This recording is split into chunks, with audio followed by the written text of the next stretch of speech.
ke nagana ka life ya ka gore amme go fella ka go ntse gore fela yana.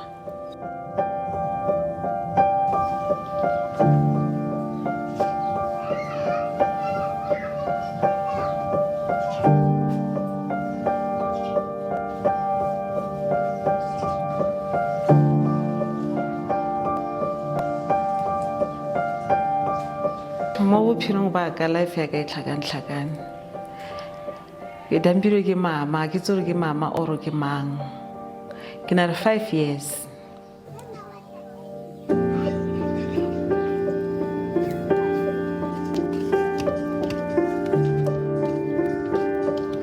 abantu ba nthoga ba mpotsa ka dikwele motswantle ba nshapa ba mpotsa ne ke kgona go nna re motho for 2 days ba mpotsa gore ke tsamaye ke tswe fae a ka ya sekolong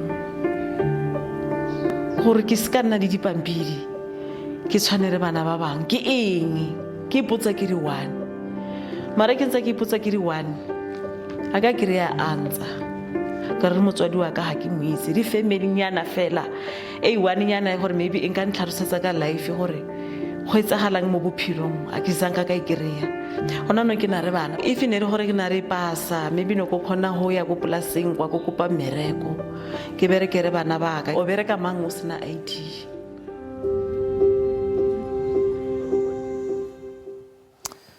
Well, that is the story of statelessness, and millions and scores of people, in fact they say about 137 million people in southern Africa are said to be stateless. And it's a very similar story as to what we just witnessed there from Mpho Modise. This effectively means that they would not be able to vote, to get a driver's license, to open up a bank account, to go to school, to do anything what you and I do every single day, things that are considered to be normal, but they don't actually exist in their own country. And this is due to lacking any form of identity and nationality documents. Well, to help us unpack this, we've done this before, and we're going to continue to shed the spotlight on statelessness here on the program. We are joined by Angele Dikongue-Atangana from the UNHCR Regional Bureau for Southern Africa, as well as Phindile Mabuza, who is at risk of being stateless. Ladies, it's great to have you on the show. Welcome to Morning Live. Thank you. Thank you. Angele, let me begin with you. We've spoken countless times about this, in terms of statelessness, what it's all about. I think the clip that we played of Mpho gives you a good idea of what it is like when you are born in your own country, but your birth's never been registered, so you don't exist. How common is this? Thank you, Leon, and thank you so much for your commitment to this battle, which is really a battle for humanity, I should say. It is so common, you wouldn't believe. You have said it yourself. Around 150 million people in the Southern Africa region are without documents, so unable to prove their nationality, therefore at risk, high risk of statelessness. And cases like the one we are going to listen to today, like Phindile, are so many out there. You recall the former case that we had here, and really this is a daily occurrence in our work that we encounter a family, a person who is simply in a legal limbo, who legally does not exist. And this is a scourge that must disappear. And we are in a campaign that is aiming at eradicating this scourge from our world as from 2024. The current Secretary General initiated this campaign when he was our High Commissioner for Refugees and indeed in charge of statelessness in 2014. We are still far from there, but a number of progress have been made, and we really want to call upon the stakeholders, especially member states. The departments of Home Affairs in member states really play a crucial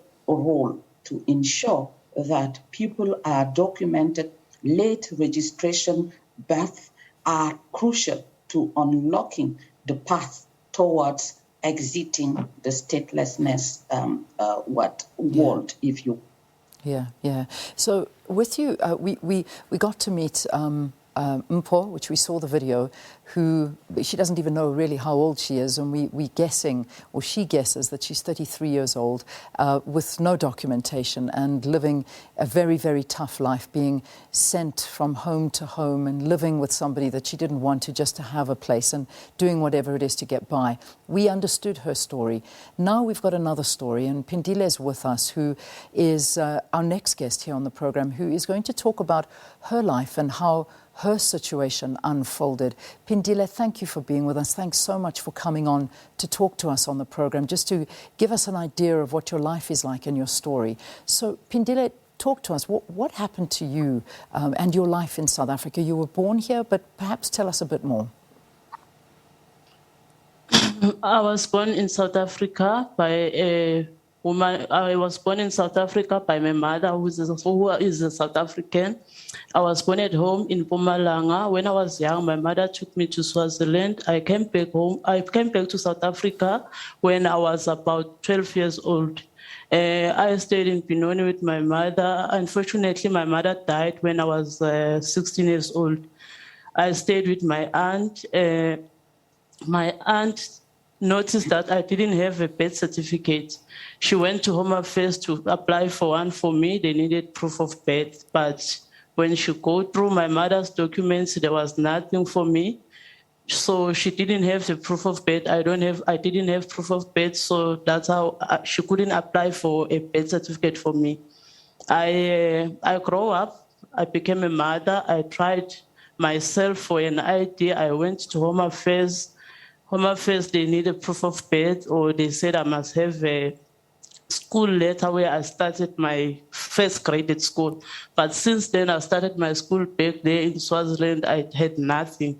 So, yeah, I got stuck. They said I must do a DNA test to prove with my aunt that was her sister. But then we didn't have money. We had nothing. I'm not working. My aunt is not working. So we are struggling. Yeah. So, yeah. Then it happened, we went to Kids Heaven this year. Kids Heaven tried to help me with offering me money for DNA, but Home Affairs still didn't give me the referral because I didn't have the proof of birth. Yeah. So I got stuck. May I ask you what happens with your children? I mean, you don't have the documentation. I mean, you've got, I take it, no ID, obviously no passport, no birth certificate. You've got nothing. Now your children, what happens with your children? A lot is happening with my children. I have 6 children with my partner, and they all don't have birth certificates. When they must go to school, they must ask for the documents. Every time they ask for the documents at school, they want the birth certificate, but they don't have. Each year, I must explain at school why my children don't have birth certificates. Like this year, I must say an example. This year, I had a child who was supposed to go for grade 1. They didn't want to admit her at all at school because of the birth certificate. So then we went for the DNA at school. We went for the DNA, of course, with help from Kids Heaven. We went for the DNA, but still Home Affairs gave us a problem and say the proof of birth for the baby that I had is old, as the baby was born in 2014. They said it's old, I must go and apply for a new one. My kids are suffering. I can't apply for them grant or anything. I'm worried if I die and leave my children in a state like this, what will they be? I'm struggling on my own as a mother. What will happen to them if I die? Yeah. And you need to give them an identity, because you're never going to stop this from generation to generation. It's going to be the same for their children, because you just are not on a system. Where do you work? How do you make money? I mean, are you able to vote? Can I ask you something as simple as that? Can you do anything? Like as I said, I'm poor. I don't have anything. I am worried about my life. I can't vote. I can't look for a job. I can't do nothing. Who can give you a job if you don't have an ID? In South Africa, you must have an ID. You must have everything, the documents and everything. I can't get a job. I can't work. I'm not working. I stay at home. There's a lot, so I'm worried. I can't vote. I can't do nothing. Just now, I can't even vaccinate. I can't go anywhere without an ID. I feel like I'm trapped in South Africa. I don't exist. I don't know where I belong. So you can't get vaccinated? I mean, you don't have any form of paper whatsoever? I don't have any form of paper or whatever, Is your aunt still alive? If you had to go for a DNA test now to prove, is she alive still, your mum's sister? Yes.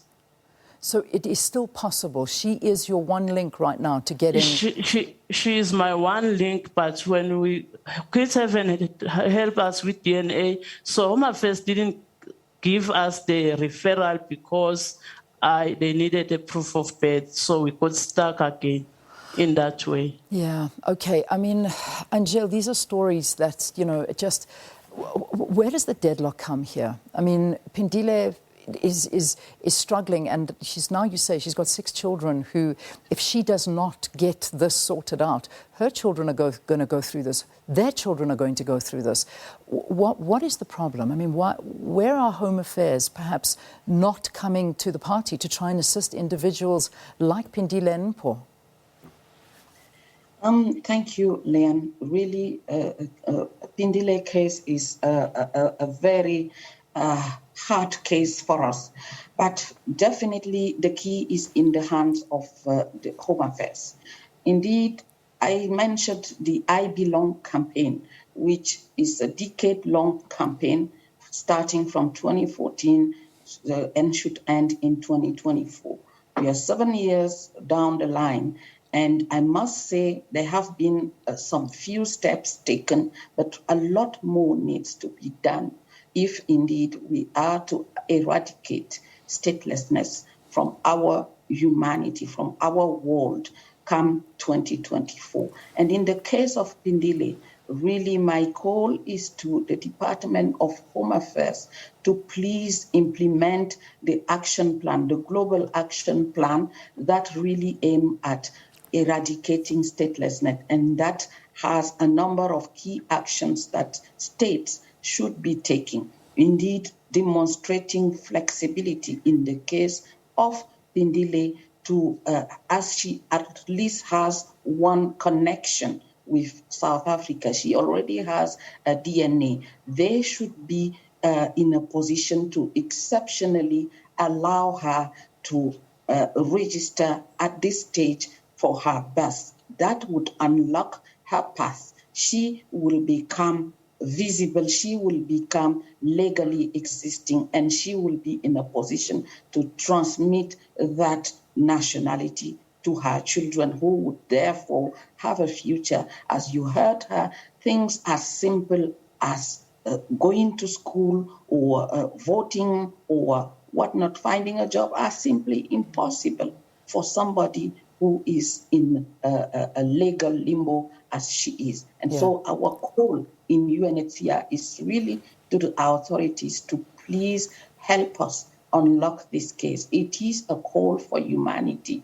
We need to unlock the case of Phindile and others out there so that they would have a living. It is actually also going to contribute to the well-being of South Africa, per se, because having people who are wandering around, who are not able to walk, who are not able to do anything, is not as a condition that is to be that is to be sustained. It has to be that all children of this country should be put in a position of contributing to the community, and indeed through their work, through their schooling and whatnot. So our call is really for the authorities to pay attention to this particular case. I mean, we've done this before. But unfortunately, doing it one by one and hoping that you land an interview on television to try and help you is not good enough. And this is,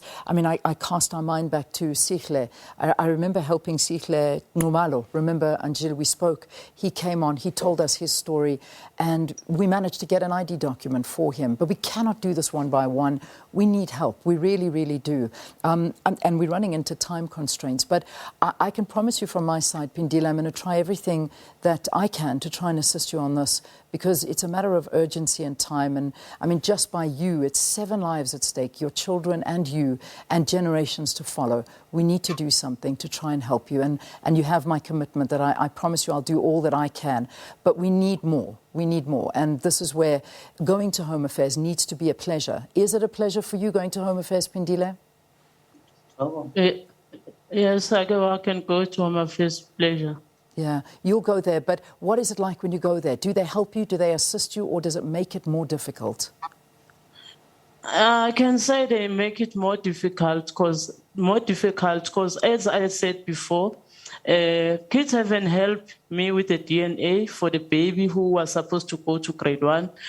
But when we go to Home Affairs, they told me the documents for the baby that I had, the proof of birth for the baby that I had, that I got from hospital when I come from the hospital, is old. How can they say that? Because the proof of birth was written by the hospital. I didn't have use the papers to do the ID, but it was from the hospital. How can they say it's old? I must go back for a new one. Yeah. Phindile, I've got to leave it there. This is not the last time you're going to hear from us. We'll do what we can. Angele, I'll be in touch with you soon as well. Phindile, good luck. Thank you. And I hope Home Affairs, you're listening and you can help on this situation and these millions of stories that are plaguing South Africans every single day. Thanks for watching on SABC2. We have to say goodbye. It's 8 o'clock. There is another hour on SABC.